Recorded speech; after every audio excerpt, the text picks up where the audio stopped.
কাজ। আর দেখতেই পেলেন সৈকতের বাবা বেরোলো। এখানে ছাদ ঢালাইয়ের সময় তো এগিয়ে এসে তাই রডের ইয়েটা দিয়ে গেল। আর আমার মোবাইলটা একটু ডিস্টার্ব করছে, রডের বলতে রডের অর্ডারটা দিয়ে গেল। মোবাইলটার ছবিটা ভালো আসছে না, কেমন যেন একটা ঘোলাটে লাগছে ক্যামেরাতে। তা আমরা এখন একটুখানি বেরিয়েছি। আর এখানে দেখো আমাদের এখানে আদি মহিনামোহন কাঞ্জিলালের একটা শোরুম উদ্বোধন হয়েছে।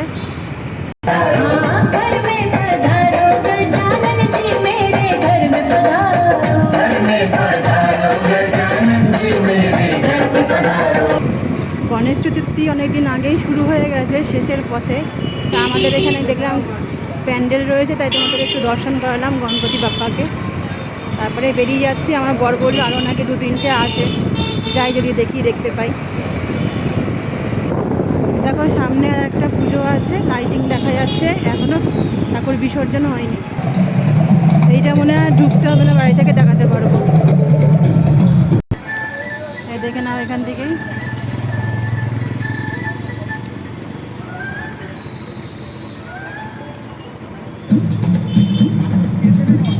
আর তো পুজোর বেশি দিন বাকি নেই। দেখো সব শপিং মলগুলোকে কি সুন্দর করে সাজিয়েছে, আবার ঢাকও বাজছে। দেখো এটা হচ্ছে স্টাইল বাজার।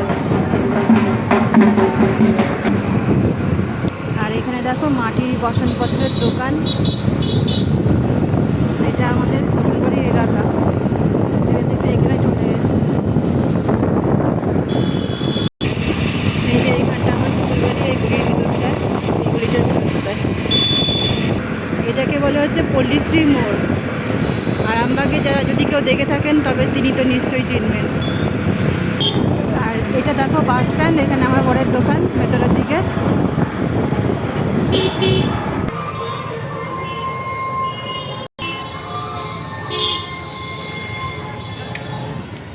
আমরা এখন একটুখানি ঘুগনি খেতে দাঁড়িয়েছি। আর সৈকতদের আবার না ক্যামেরা দিলেই উল্টো করে ভিডিওটা তুলেছে আমাদের। এখানেও একটা পুজো হচ্ছে, কিন্তু অনেকটা ভেতরে, আমরা ঢুকবো না, অনেকটা ভেতরে। এই যে এখানেও একটা পুজো হচ্ছে।